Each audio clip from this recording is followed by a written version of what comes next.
everyone, I'm Mary with Mary Greeley News. Thank you very much for joining me today.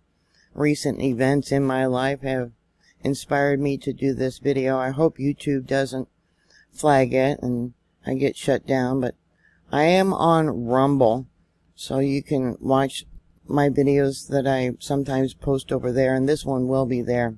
Recently, my doctor has refused to fill my high blood pressure prescription unless I schedule an appointment for a physical, which I am not due until November. Most doctors have you come in, do blood work and things like that about once a year.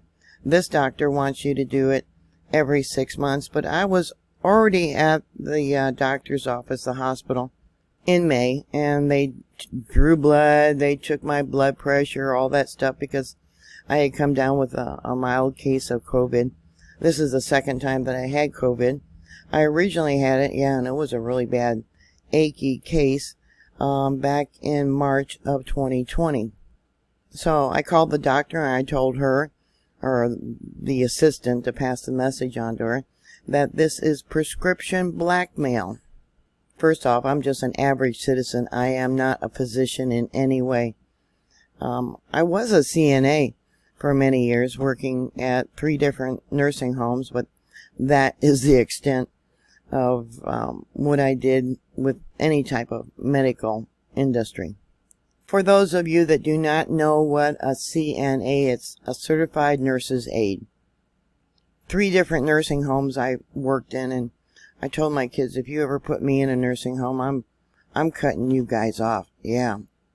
I'm not saying that all nursing homes are bad, but the 3 that I worked in here in South Dakota, they were horrible. The abuse that the patients went through, both physical and mental, verbal abuse was, nothing was ever done. So because of my recent problem getting my prescription filled, I did an online search and found out this is a major problem across the world. Here is one post that was put on Reddit just 15 days ago. Prescription refilled used as blackmail. Well, it's being used as blackmail for me too. My dad has Parkinson's disease, and it's very hard to get him to the doctor's office.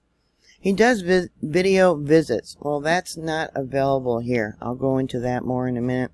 With his PCP, and had one 2 weeks ago.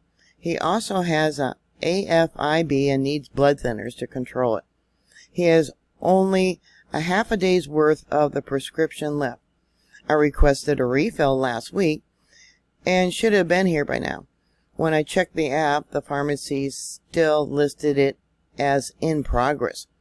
The app showed that it needs to be approved by the doctor. This is the second time his medication has been screwed up by his PCP as a way to get him into the office. I'm pretty sure this is illegal, as his medication is not a controlled substance. What are my options in reporting this doctor? I recently changed doctors to a different clinic, and that clinic has now been bought out by the hospital. I changed doctors that I had there at the main hospital here in Watertown, South Dakota, because in my opinion, it was really poor care. They've been hiring a lot of new doctors from India and Pakistan. I think it's because of the money. The hospital is supposed to be a non-profit, so to get around the legal status to remain non-profit, they keep adding new buildings, building more parking lots. They added a cancer care center, they put in a swimming pool, etc., etc. But they don't have any form of video conferencing. They don't make as much money if they did have video conferencing as if you came into their office and actually saw the doctor. I mean, I'm not brain dead, I know that. My doctor makes appointments for their patients to come in every 6 months, while most doctors are every year. But now she wants to have me come in this month. They actually wanted me to come in last month, which I refused to do. It's a big inconvenience for me to find the time, especially when summer was still going on and I had all the grandkids. And there's a lot of people who physically can't get to the doctors. So going by my last doctor visit to the hospital, I shouldn't have to go until October or even November. But my doctor is demanding that I come in and make an early visit before she fills my high blood pressure prescription. Here's another post that I found. It says, "Is it illegal for the VA doctor to use extortion against a patient? I am a 74-year-old disabled veteran and classified as 100% permanent and totally disabled.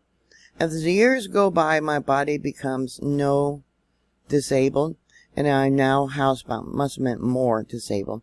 "I am now housebound. I use the VA hospital for certain things such as medication, glasses, dental, prosthetics. But in order to get things I need, you must have a primary care physician. My primary care physician has ordered me to make an appointment and physically show up at the VA hospital so that she can take my blood pressure, even though I have spoken to this doctor on the phone and given her my blood pressure readings because I have a pressure cuff.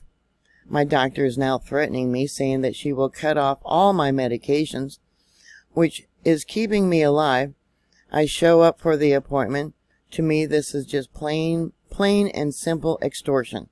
Without my medication, I will die. So what is this and what can I do? Will I hire an attorney if this is illegal?" Yeah, a lot of doctors are doing this.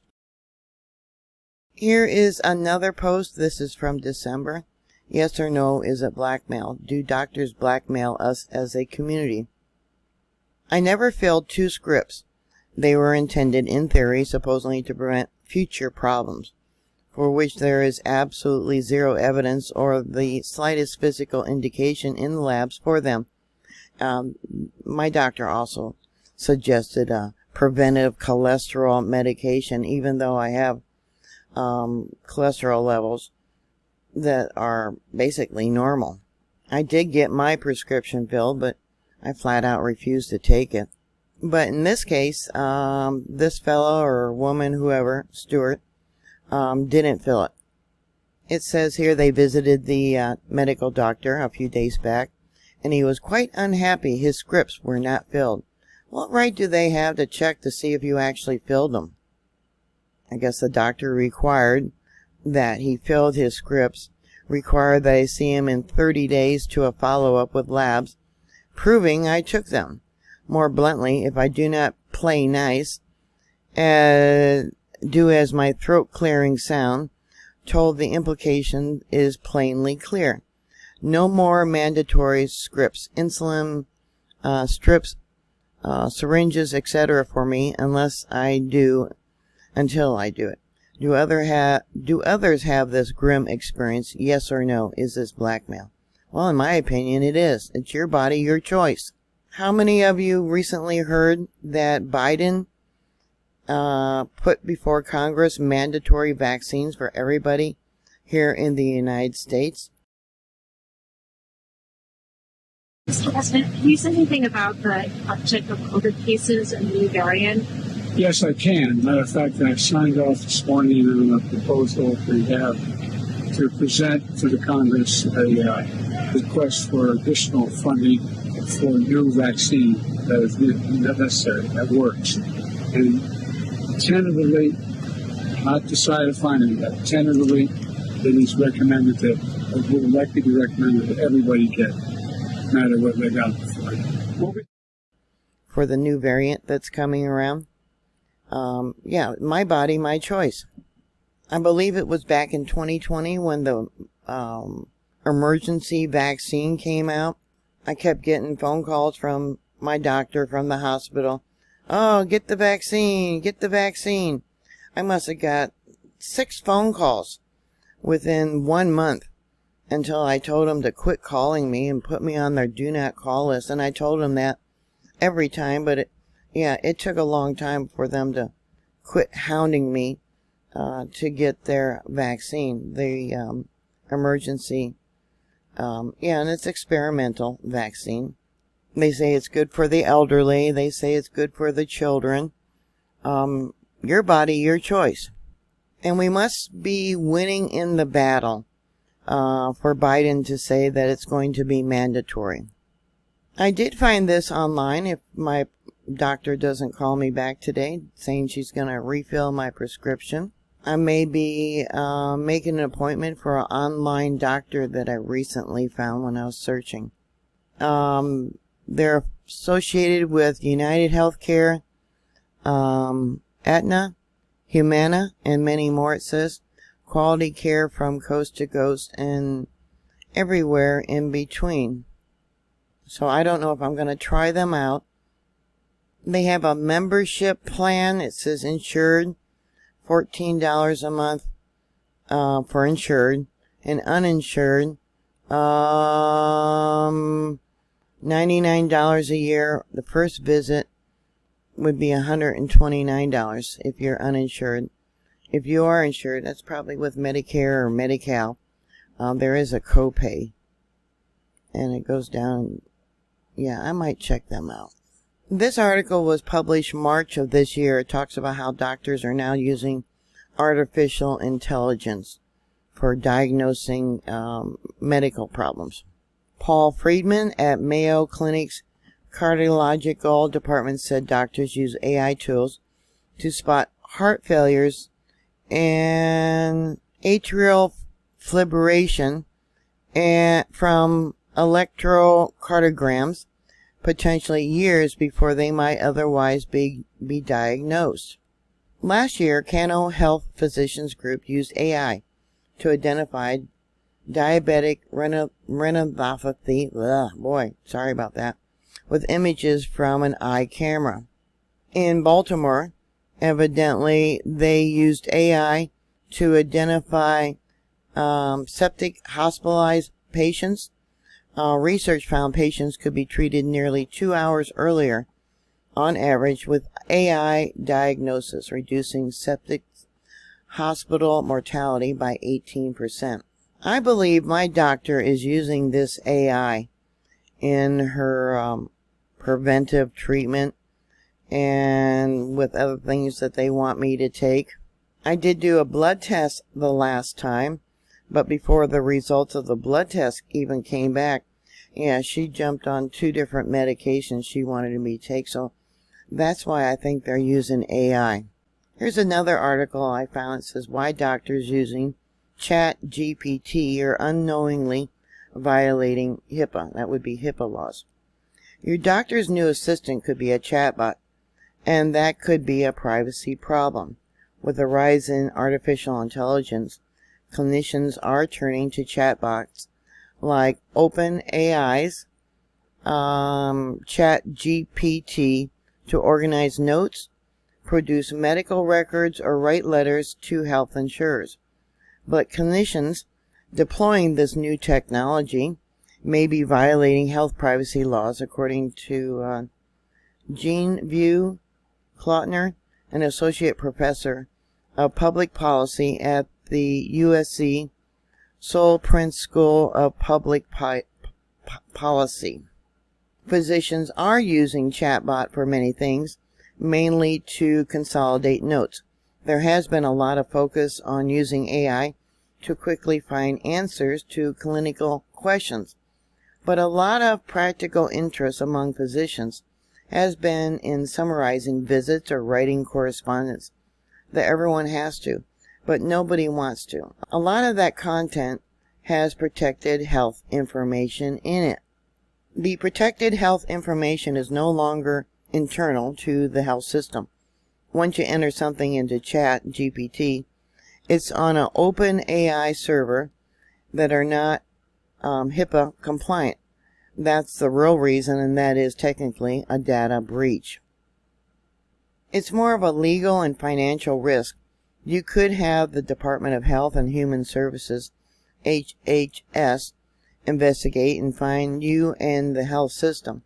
But there are some real risks there, as well as the data being on a third-party server. Physicians can opt out of having OpenAI use the information to train ChatGPT, but regardless of whether you opted out, you just violated HIPAA because the data has left the health system. Here's another response about being dropped by your medical doctor because you don't want to follow what they tell you. Here it was about a pump and how she went to a pump trainer and they were pushing this certain type of pump for a certain type of medical condition, which they couldn't afford, which would have been $1,000 out of their own pocket. It says right here they could not afford. I nicely told the pump trainer I couldn't afford it and that I would just stick with my MDI until I could afford it. The next visit I had was once again set up with the pump trainer during my stay with this practice. I met with the actual endo once. At any rate, I kept getting pressurized to get the pump by the pump trainer, at least CGM, which I still don't want. I didn't feel comfortable with it. I kept asking for tweaks with my MDI, which I never got. And after my third visit with the practice, I imagine the doctor, I got a letter notifying me that they were dropping me for being non-compliant. I had to scurry to find a doctor who would be willing to write me a prescription for my insulin. As at the time, all scripts were up for renewal, and the endo office was not willing to even write me one last script for insulin. It says I was livid. There was no reason to label me as non-compliant for not buying a piece of medical equipment that I could not afford at the time.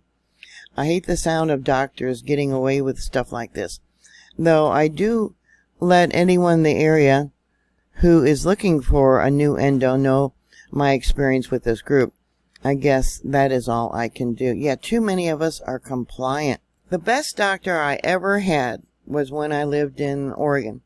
He was a research doctor in his younger days for cancer treatment or cancers when he was in the Army. And he was wonderful, absolutely wonderful. He worked all the way up until probably 80s or close to 90s.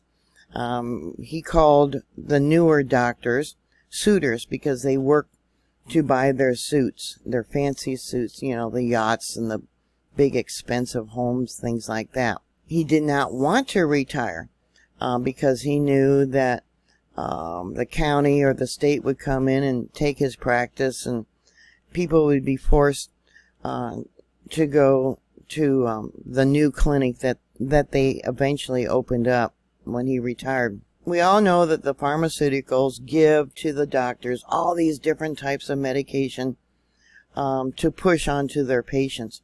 So what he did was he took all these free samples, and if someone couldn't afford the medication, he handed them out to the people of lower income for free. So he retired and the new clinic opened, and my daughter came down with chickenpox. And I took her in. She had it pretty bad. She had it in her ears, she had it in her nose, etc. And when I went in, I called into the clinic, and they told me to meet them outside. They refused to let my daughter into the clinic. They stripped her down in the parking lot to look at her rash, which I was just flabbergasted that they did. Yeah, stripped down to nothing but her underwear to be looked at by the physician there at the clinic. I mean, it was right on the main road, so anyone driving by would have seen her almost bare butt naked. In the words of that old doctor, the retired doctor, his words echoed in my ear, how he didn't like the new doctors. He called them suitors. They're only in it for the money. And this is what I feel about them forcing me to make another appointment ahead of time before they'll fill my prescription. I flat out refuse. I flat out refuse. I'm not going to do it. So what are your thoughts? Put your comments down below. Thank you very much for watching. Thank you for subscribing. As always, be prepared. Please stay safe. And I will talk to you later. God bless you. Bye.